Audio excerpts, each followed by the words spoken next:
Right, I thought I'd do a quick video here. This is my forging press. I don't know if anybody remembers, but I started with a 5-ton, and it kind of had this die holder on there. This is one of the dies I had, just a flatting die. This is the bottom die, and I don't know if you can see that, but that is about half moon shape because I didn't have anything. I had it supported on the sides, but I didn't realize that it was so unsupported in the middle part. And so when I moved it from a 5-ton press, and this is just half-inch mild steel, no, this is 3/8, sorry, 3/8 mild that I made my dies with. This is going to the garbage. Anyway, when I had the 5-ton, it was nothing, right? I mean, it didn't bend it. And when I moved it to the 27-ton forging press, which is what this is off of, then it bent everything up. The dies started moving. You can see this is cast iron, not cast steel, so I couldn't weld to it, even though I tried to glob enough on there to make it worthwhile. Put pieces in here to keep it straight and keep it from cutting in half. And what it had done, because it was cast iron, is anytime it would bind a little bit and I'd put some pressure on it with the 27-ton, it just popped these out. Now the way your log splitter is right in here. Whoops. Yeah, sorry, I can't hardly see what I'm doing here. Anyway, right in here they have some carbide pieces that are about 1/2 inch by 1/2 inch, and however 2 inches long, 2.5 inches there. And then that bolt will push those carbide pieces against the rail, and that'll keep everything semi-straight, right?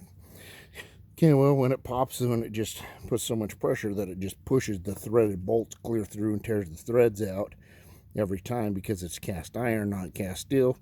You can't keep everything straight. So what I did is then, I had some help from buddies. I mean, this is not all mine, but this is a tilt cylinder from a forklift.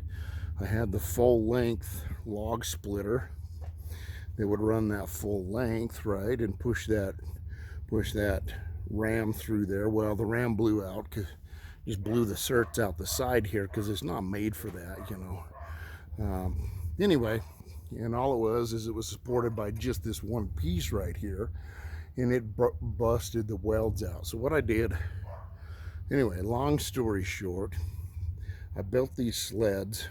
Well, I didn't build them. See those welds right there? Pretty welds, man. There's another one.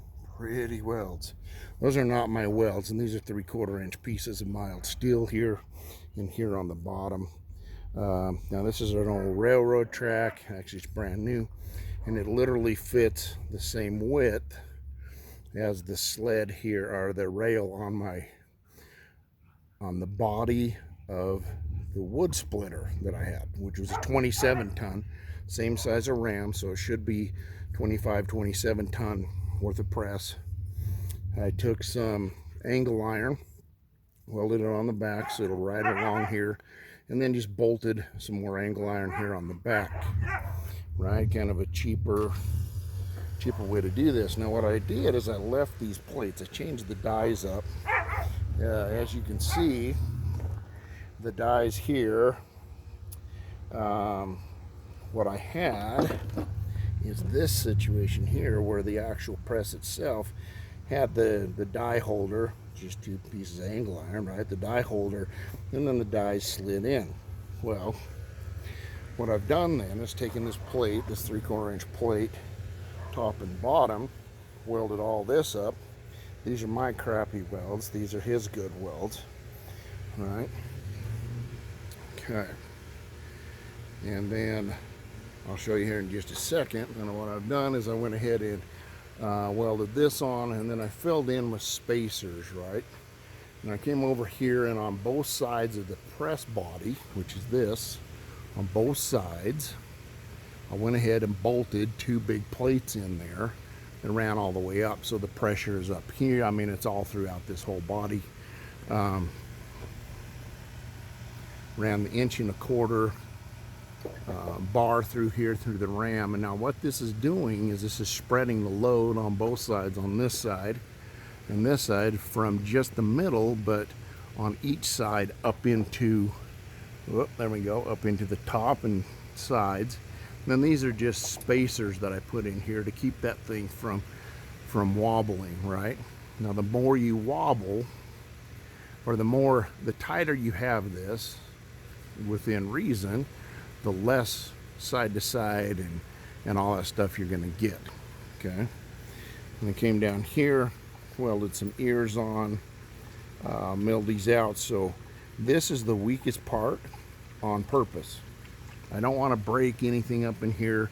I don't want to blow the certs out, but if it does, something happens and goes bad, you know, a one bolt, if things get out of cattywampus and I really, you know, wrench down on this thing, if something breaks, and this bolt is easy to replace. But I'm not breaking dies or the sled or welds or anything else. Now this is a 1 inch of railroad track, so again, this is supported all the way through, right down the middle, supported all the way across the back, support about yay much of this, so almost all of this. Now these are my dies. Okay, so each die now has the angle iron that slides on. Now that way, if I ever do a bigger canister and I can't fit, well, I can fit 6 inches between here, and I don't have anything on the edges that's going to get in the way of my pressing, right? So now I've, in essence, increased the size of my dies. There's one. Here's the bottom die. Both are marked. And just took my little Dremel tool and marked that in there, so that'll always go on the bottom. This is the stop. It'll always stop at exactly the same spot, and I mean within reason, right? This will always be on the bottom. This will always be on the top. This is, and this are my Grandma flat. This one's hardened steel. Once I get this used up some, I'm sure I'll go ahead and put a piece of hardened steel on that. Next, the next set of dies I'm going to do are my half round dies, and then all I've got to do is I go ahead and C-clamp them onto the actual press itself. Take these small pieces of angle iron, weld them in place where they slide on, and there you go, Bob's your uncle, right? So I have the 2 half rounds for drawing dies. Now, a little tip for you: steel sometimes can be expensive. So now whenever I see somebody throwing away a bed frame with angle iron, I go ahead and pick it up, and that's free and cheap and fairly decent angle iron steel. I've got down here to the left there, you see my canister squaring dies. I've got a hammer punch. I've got a really, this one here is a really aggressive drawing die. Okay, so these will match up. So as I need them, then I will go ahead and get some angle iron on them. But the press has been down for a while. The motor quit on it, so I pulled the whole motor off. That whole thing there, it just comes clear off. It's got a 7/8 inch shaft that goes down that hooks onto the pump underneath that little plate right there. So I popped that out, cleaned it all off, took the carburetor out, redid everything, put it back on. It starts like first or second pull now. And I'm eventually going to replace that with a 3-horse or a 5-horse 7/8 inch shaft electric motor. Should run a little bit quieter, maybe make things stream a little bit. But I still have it on the trailer, although it stands up now instead of lays flat. Anyway, this is quite a step up and quite a bit of progress from the 5-ton log splitter that I started with.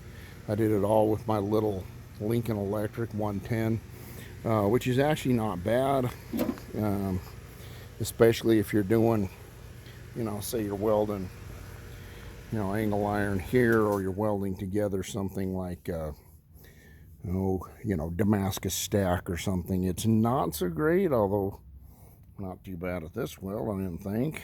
Down here, I tried to, you know, I welded a piece on, or a bead on, went over it 2 or 3 times. It doesn't really penetrate this heavy stuff quite as much. When you get the angle iron between this and then something heavier like a railroad track, it doesn't do very well. But just, you know, just the depth of weld. Anyway, hit like and subscribe or whatever. Yeah, I don't know, whatever. If you want to. If you don't, that's fine. But kind of cool. I'm kind of excited. Runs like a dream. So I'm going to fire it up and make some Damascus here right now.